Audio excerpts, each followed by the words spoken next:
Hello, and thanks for tuning into our Planet in Focus Decision Maker Profile series. In this video, I'll be chatting with Sue Dando, executive producer with CBC's The Nature of Things. Sue, thank you so much for joining us. Hi, Julian. Great to be here. To begin with, maybe I'll just ask you to tell us a little bit about both the nature of things and maybe CBC more generally, and what you are looking for from producers at the moment. Okay, well, I'll start with the nature of things, since that's my main remit. And it's a really exciting year for the nature of things because this is our 60th anniversary, our 60th season. The show started, it's hard to imagine actually, two physics professors in a studio talking about the nature of things, demonstrating science that's behind all sorts of, everyday items. So it's been an amazing journey, and I'm just so delighted that I'm here for the celebration. So the Nature of Things is the CBC's flagship science and nature program. The CBC, of course, being a public broadcaster, has had a science and nature program in prime time for 60 years, which is also fantastic and what we should be doing. And the Nature of Things is a very broad-based science program. So we do everything from wildlife and other animals, domestic animals as well sometimes. We do environmental stories, of course. We do archaeology and paleontology, and we do space, we do dinosaurs, we do the human body and brain. Really anything in the science and nature area is fair game for us, which is quite lovely for me because it's a big variety, and I think quite lovely for filmmakers because there are a lot of topics that people are interested in, and they all come under this big umbrella called the Nature of Things. Mm-hmm. And so, at the moment, are you looking for, so under that obviously very broad umbrella of topics, are there any priorities that you have at the moment, or are you always open to pitches of all kinds? Always open to pitches of all kinds. I would say that the priority is, I always say that it's science storytelling, and the storytelling is just as important as the science. So it's a great story. It has to be a great story, no matter what it's about. On a foundation of strong science journalism, of course, because our job is to break down complicated science so that the viewers can understand it. And I don't mean that in a patronizing way at all. I mean, I need to understand it. I'm not a scientist. And I think that we have an intelligent, curious audience, but they have to be able to follow along. So no jargon, the filmmaker, of course, has to know the topic inside out, but when we present it, we're telling the audience a story. And so when I get pitches, I'm always looking for what's the story, who are the characters, are we seeing unfolding action, science in action if possible. So those are the kinds of things that I'm always looking for, as well as new science as much as possible. What are the latest discoveries, what are the revelations about this particular topic. So sometimes it can be something that's very everyday. We did a show a number of years back on sound, and we called it The Wonder and Science of Sound. And it was just diving into, this wasn't about noise pollution. It was just about how sound works, why we hear things certain ways, what the scientific properties are. But it was just beautifully examined. And so this thing that you do all the time, you listen, you hear sounds, suddenly it makes you think about that in a new way. So I love shows that make you think about ordinary daily things in a new way. And what about format? Is your slot, is it 44 minutes, or what's the sort of time frame typically? Yeah. That's it exactly. We're still, we're broadcast, although of course all our shows also go online, and the Nature of Things does very well with an online audience, which is heartening in these times as the broadcast audience is changing. But yes, we do have a broadcast audience still in prime time. So it's 44 minutes and it's a commercial hour. So it's in 4 blocks and that's how it's structured. And I think it's important to remember that we are still that primetime show. So we are not looking for things that are too niche or too esoteric. It has to be something that, people on a whatever night it happens to be. We're on Friday nights at the moment, that they choose to watch it because it's like, hey, this sounds really interesting, you know? Oh, reef rescue, you know, they're looking at some coral that isn't dying when all the rest of the reef is dying. What's going on there? That's kind of cool, you know? We want people to be attracted and interested because it just sounds like a really interesting story for them to watch. Right. So do you commission, acquire, co-produce? How do you generate stories for the Strand? We commission an average of 18 original episodes a year, and we commission Canadian producers. We don't do acquisitions, and we don't put money into foreign co-productions unless it's a true co-production with a Canadian filmmaker, so that the creative and the financial and the production, everything is shared. So that's unusual because a lot of people do a variety of kinds of co-productions. For us, those are our rules of engagement. So that's good to know. There are other places within the CBC documentary ecosystem that other kinds of documentaries can be pitched. You know, for example, The Passionate Eye makes foreign acquisitions of all sorts of films, including environmental films. The key thing to remember with The Passionate Eye is that it has to be something that is related to current affairs, to what's happening right now. But lots of environmental films fit into that subject area, of course. The documentary channel also does feature films, very character-based, character-led films. So that's another place that does commissions and co-productions and occasional acquisitions. And lastly, I'll mention CBC Short Docs, which is a great place, especially for emerging filmmakers, to do all kinds of stories, usually very personal or usually featuring somebody whose point of view is being represented. But again, we've had, you know, Toad People, for example, went on as a CBC short docs about people in British Columbia trying to help the little toads get across the road.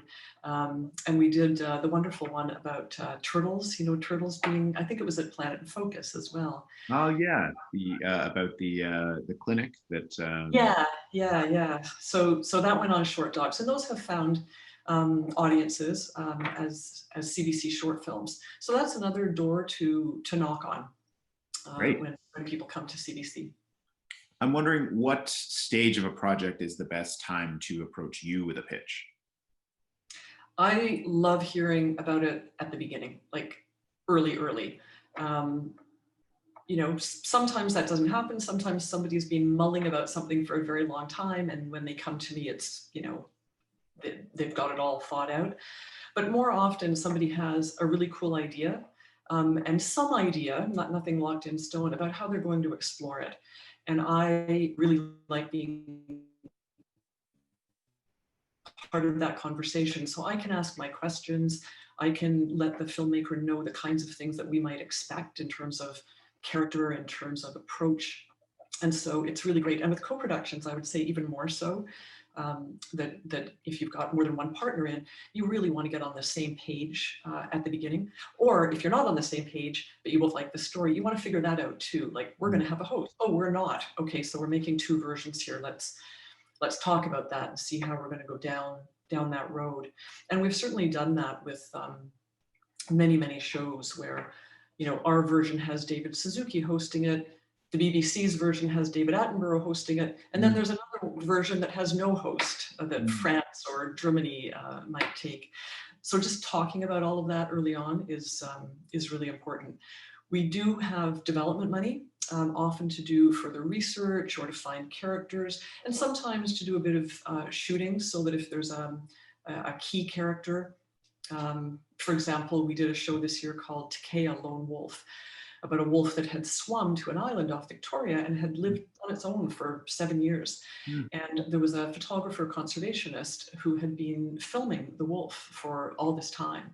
So obviously this was a film that, even though we would go in and film ourselves now, or the filmmakers would film themselves, we wanted to know about Cheryl and what she'd filmed, and would she be a good character in the film. So in that case, it was essential that I saw Cheryl and what she was like. And she ended up being the full narrator. It was such a personal story. Uh-huh. So, making those decisions and developing the story together from early on, and not going in with a preconceived notion that it's going to be David Suzuki necessarily narrating every single show, or that we need to have, check these boxes. We need 8 scientists talking about wolves. Mm, It all depends very much on the project and what suits the project. got it. Well, that sets up my next question nicely, which is how do you work with filmmaking teams, and what kind of editorial involvement or input can filmmakers expect from you? We are pretty involved, probably more so than some commissioners. And that's partly because it's science and it's journalism, and we have to really check that we are getting that right. Um, and also because the show has a history of production values and approaches and what our audience expects. Even though there's a great variety, our audience expects a certain baseline, I would say, when it comes to certain things, especially breaking down the complicated science. And so I'll give you another example, The Genetic Revolution, which was produced for us.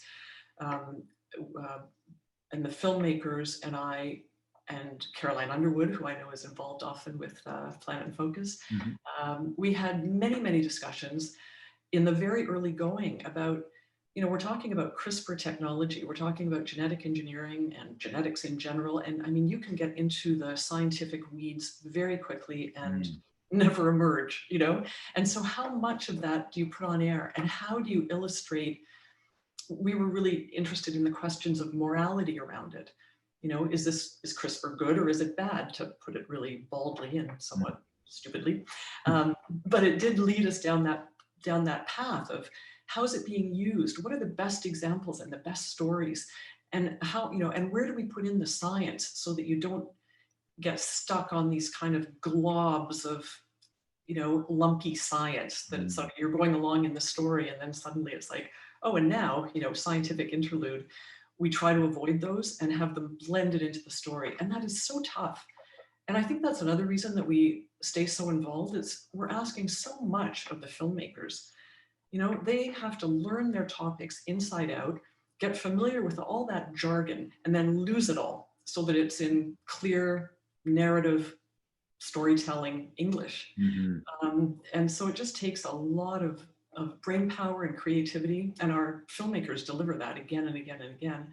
And it just helps to talk about it and to kind of move along together. Mhm. So at a first meeting, what do you like to see in terms of trailer or footage, or what do you like to see if a project is coming to you on paper? What I really like, and our audience is liking a lot these days too, really interesting twists on the storytelling. Mm, What's the framework? How can you come at this story in a special way? Um, and I'll give you an example. We had a show last season called Nature's Cleanup Crew. So this was a look at the animals that clean up our human messes. mm, And the producers came and said, we're kind of thinking almost like they're animal superheroes, they're unsung animal superheroes. They're ants and they're raccoons and they're urban foxes and all these animals that, they're vultures. So can we turn over people's expectations from going like, ooh, that animal's kind of yucky, or I hate raccoons, or ooh, opossums, they're kind of creepy, and mm, talk about the amazing job they do of getting rid of human waste and keeping our cities livable. And so that was a fun idea. And it was a great way to promote the film. Like obviously they're not a crew, the raccoons aren't working with the opossums and the ants. But just this idea of framing it that way was really mm, fun and gave us a nice way in. Um, or A Bee's Diary is another one that's done really well with our audiences. And this one, the idea was we think of bees as a collective, right? It's obviously it's a colony of bees, they all work together.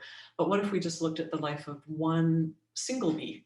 There's a lot of drama in one bee's life. There's a lot of mm, work in one bee's life. And you learn a lot of science along the way, and the cinematography is stupendous. But that's the way in. It's like, what's it like to be a bee? How, Right. from birth to death, what's that like? So when somebody has an idea like that, or a really interesting science question, that's a new science question, that gets my attention. Got it. Speaking of getting your attention, how generally can producers get in touch with you to see if their project might be a fit? You're a master of segue there, Julia. They can reach out to me, sue.dando@cbc.ca. They can send it to T-Not-Pitch, that's the nature of things, T-Not-Pitch@cbc.ca. You can also go to our website, cbc.ca/independent producers. And there's a whole bunch of information there about what my strand and the other strands that I've mentioned are looking for, how to approach us, what we like. And also for the nature of things, as soon as we green light a film and it's officially commissioned, we just put a line or two up about that film, so that if you've been mulling about doing a show about salt, the health effects of salt, go there first and look, because it turns out we did pass the salt a year ago, so we're not going to be doing another salt film soon. Mm-hmm. So that's a good place to check too. And of course, the on GEM, you can screen seasons and seasons worth of the Nature of Things episodes. You can go back the last bunch of seasons and look at shows and see how they've done. Mm-hmm. Yeah, those are some great suggestions. Maybe finally, just by way of wrapping up, obviously we are in the midst of a pandemic still, and I'm wondering, does that have any implications for either the kind of content you might be looking for, or any implications for your production timelines or budgets? Oh, so many implications for all of the things you mentioned. We've had filmmakers who've had to pause. They just can't get the scenes that they need to finish a show that was started. We're still in discussion about those. We've had other films that have had to change quite dramatically. I think of all the buzzwords, people are pivoting, they're being agile, but they are, because if you want to get your film done, you have to. And we've also had some films that have been commissioned quite recently that are about COVID. So the COVID Cruise is one that's going to go to air in November. They just started in the spring, came to me with this idea of looking at the first cruise ship as a microcosm of everything that was going to happen everywhere else. And everybody who was involved with that, from the passengers to the medical people who were involved to the scientists. So a show like that is underway. We've got Nature's Reboot, which will probably be for air next year. And this is looking at the work that scientists are doing in different fields as the human activity has paused. So whether it's our songbirds changing their songs to what's happening with noise pollution. So that's one that's ongoing. And then we've been doing a behind the scenes vaccine hunters program, looking at the Canadians who are involved in various efforts, both in Canada and internationally. But it's a real question of how much COVID-related material our audience is going to want. So we're offering them a mix in the next little while of some COVID-related and are about, animals, or climate change, which continues to be our season openers about climate, very on the nose about climate change, because that, of course, is an even bigger story in my mind than COVID, and not unrelated. So yeah, it's we're all learning to live with a lot more ambiguity, and we're working closely with all the filmmakers who are rallying and trying to figure out ways of getting their films made, and following careful COVID protocols, adjusting, learning how to remote direct. But as always, where there's a will, there's a way, and filmmakers are coming up with clever new ways of approaching their films. And just by way of closing, maybe on a funner, more personal note, not that this hasn't been fun, but I'm wondering if there's a project that you've seen recently, either on your own strand or elsewhere in the world, that has really captivated you. Oh, goodness. Well, so many. I mean, I'm biased to my own strand. So, Dinosaur Cold Case I thought was great. A sort of CSI mystery where the scientists all kind of played along as if they were detectives, try to figure out how this amazing fossil was found upside down, in the middle of Alberta. Hmm. That was really great. Um, Oh my goodness, so many. A Rare Bird Alert, which is a strand that my colleague Charlotte Engel commissioned about bird watchers and perhaps unlikely bird watchers, was really fun. And then, of course, my octopus teacher, like going international, my octopus teacher, Craig Foster's film was just a knockout, I thought. Just, Hmm. an amazing film. And then I've got a huge list of other films that I want to see. Always a huge list of other films that I want to see. Right. It just keeps growing, never gets shorter. I share that ever-growing list myself. It's a different list. It's my personal list, but the dynamic is the same. It just Yeah. expands. And then I try to watch things too that, of course, have nothing to do with science and nature sometimes, just to mix it up. The Ruth Bader Ginsburg film, or just something that's different and takes me someplace else. Right. Yes. Yeah, absolutely. Well, thank you so much, Sue. This was really terrific. And I hope it helps some of our viewers get a clear understanding of what you're all about at the Nature of Things over 60 years. That's incredible. Congratulations. Yeah, thanks. What an impressive track record. I feel like, I've just had the stewardship of this little tiny part of this amazing show that's been around for so long. Well, you're stewarding it very faithfully. So again, thank you so much. A pleasure.